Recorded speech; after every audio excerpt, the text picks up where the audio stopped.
In February 2011, my wife was given 18 months to live. And what's really ironic about that is it was the best thing that ever happened to me. Now, this is a story that isn't typical, but I would really like to share it with you because I believe what I'm about to share with you could seriously help you look at your life, because we have a number of things in common. One of those things is we are in the story-making business. Right now, your life, just like my life, is a story, but what a lot of us don't realize is that we're also in the legacy-making business. What does that mean? Look, ultimately, we're creating a legacy with our life, with every single thing that we do. And I believe that there is a gap between where we are and where we're going. I mean, think about it. You were born with a gap, and you've got this gap to fill in before you die. And it took what happened to my wife, this diagnosis, to really rock the whole foundations of my world for me to wake up and look at life with a fresh pair of eyes, because we know that people don't really change when we tell them what to do. It often takes life-changing experiences for us to look at things and then sometimes do things differently. Look, let me tell you a little bit more about myself. My background is in psychology. I've spent the last 25 years of my life helping people close the gap between where they are and where they want to be with their health, their relationships, their businesses. I've written many books. I've had a successful career on television. And look, I'm not telling you this to impress you, because you know what?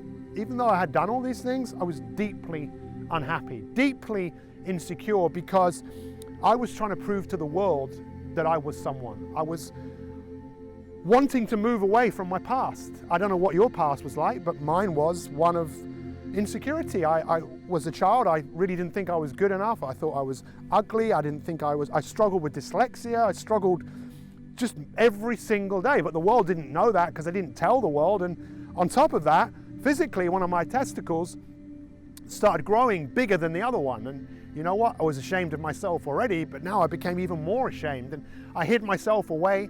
I didn't tell anyone until it got so bad, it got so big. After 6 years, I finally had to do something and went to the doctor, and very fortunately I had surgery and I'm alive and well to this day. But the reason I tell you that is that that really affected me even more.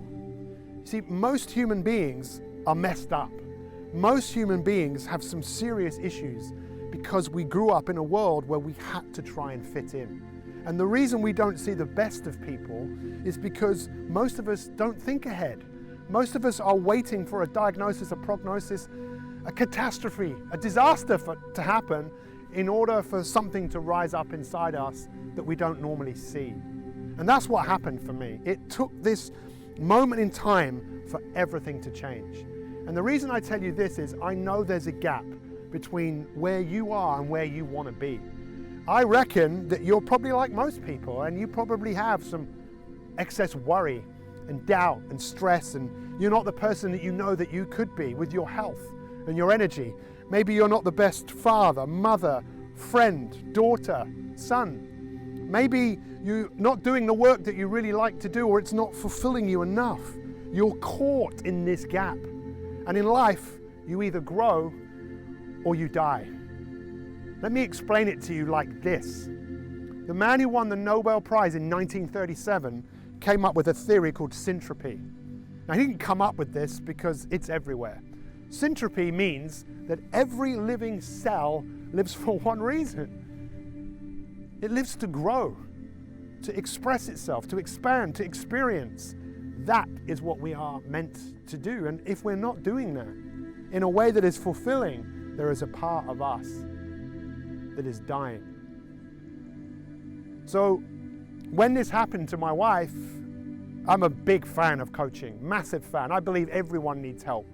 We all need help. Coaches, mentors, friends, people who can help us get out of the difficulty that we're in.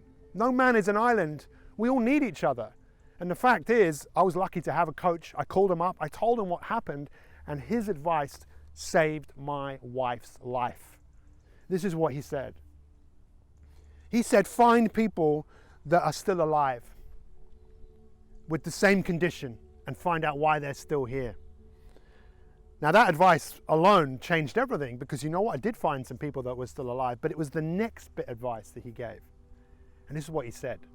What is she gonna do when she gets better?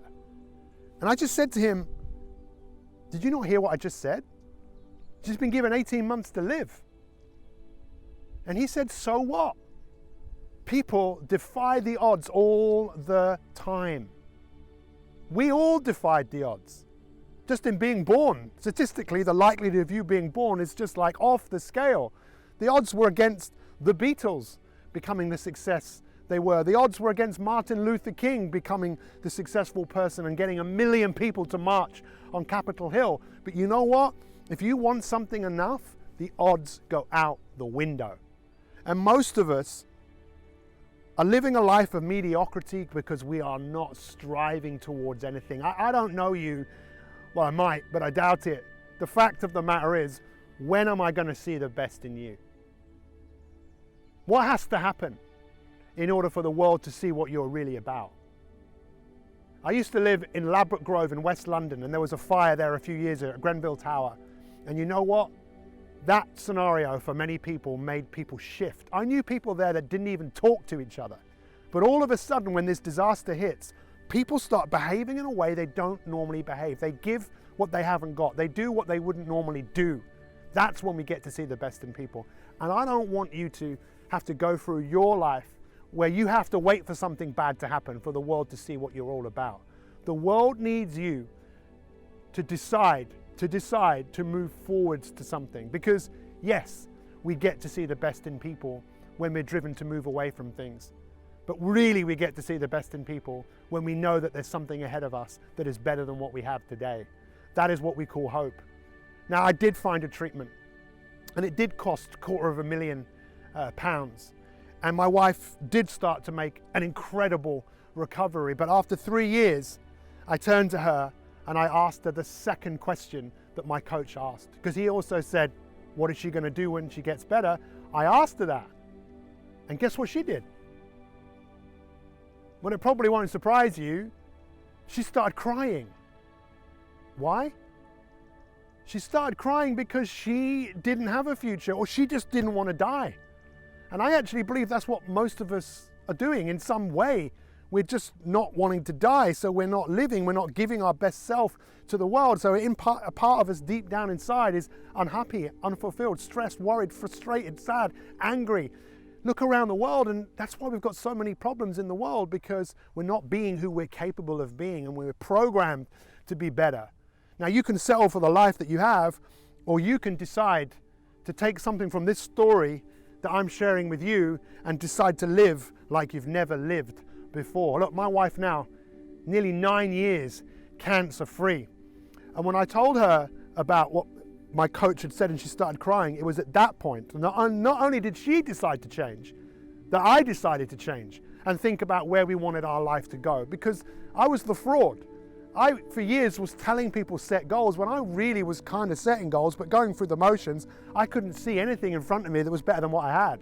And I promise you this, if you can't see something better in front of you than what you have now, you will keep repeating the past. If we are not driven by a compelling vision of the future, I promise you, when your life comes to its end, and we're all at your funeral, what do you want the legacy of your life to be?